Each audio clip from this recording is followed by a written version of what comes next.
চুয়াডাঙ্গা জেলা জুড়ে লাখ লাখ খেজুরের গাছ। সেখান থেকে শীতের মৌসুমে উৎপন্ন হয় হাজার হাজার টন খেজুরের গুড়।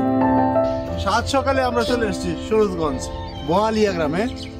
এই গ্রামে দেখা যায় এই যে খেজুর বাগান, এই বাগানগুলো থেকে গাছ থেকে মূলত রস সংগ্রহ করা হয়।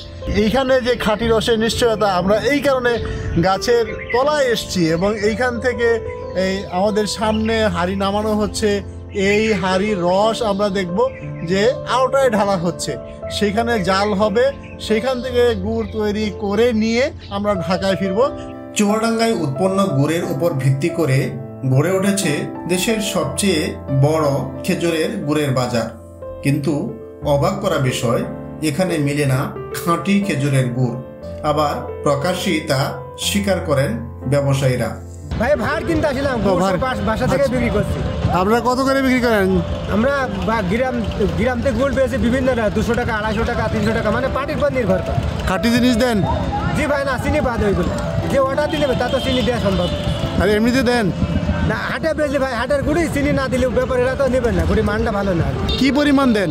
ভাই ওই 10-11টা রস হলে 2 কেজি 1.5 কেজি এইভাবে চিনি দিলে গুড়ির মানটা মানে সেটা একটু ভালো হয়। ঝোল হলে ওরা নেবে না, বলবে চলবে না।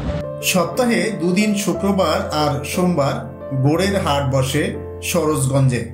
এই 2 দিন পাইকার আসে সারা দেশ থেকে। এখানকার গুড়ের ডাক নামও বিশ্বজোড়া, তাই বিশ্বের অনেক দেশে রপ্তানিও হয়। খালি হাড়ির দাম জোড়া হচ্ছে 250 টাকা, এইগুলো হচ্ছে 35 টাকা, আর বড়গুলা আর এইগুলো 125 টাকা পিস। কাঁচা রস এই দাম একটা ভাড় বিক্রি করি 200 টাকা। আর এই ভাড় মনে করেন যে গুড় শুদ্ধা বেশি হয়তো 24, 25, 23 যেদিন যেরম বাজার হয় সেদিন সেরম বিক্রয় করতে হয়। খাঁটি নকলেই কাঠিতে চেক করা যায় টানা ঝোল। গুড়ের ভেতরে কিছু হালকা হয়তো চিনি টিনি দেয়, কেউ দেয়, কেউ দেয় না, তবে এই গুড়টা ভালো।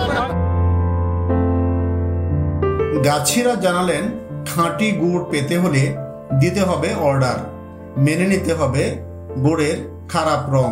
তাই চলে গেলাম বোয়ালিয়া পশ্চিমপাড়া গ্রামে। কথা হলো গাছিদের সঙ্গে।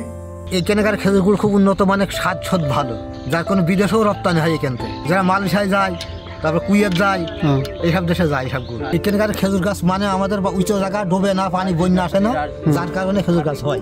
এই যে চিনি দেওয়া হয় কেন? চিনি উপরটা আপনার একটু সাদা, কালারটা সাদা করা যায়, নিতে চায় না, কালারটা একটু খারাপ হয়, এই জন্য। কালার খারাপটা এর খাঁটি জিনিস, ভালো জিনিসের চাহিদা একটু কমই হয়, এই জন্য এই ভাড়ের মুখটা একটু কালার করার জন্য, ডিজাইন করার জন্য, পরিষ্কার করার জন্য একটু চিনি দেওয়া হয়। কথা বলতে বলতে জানা গেল, চুয়াডাঙ্গার 2.5 লাখ গাছ থেকে প্রতি বছর রস সংগ্রহ করা হয়।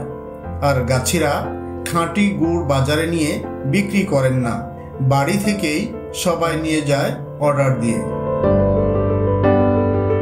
ইব্রাহিম খলিল, দৈনিক সংগ্রাম ডিজিটাল।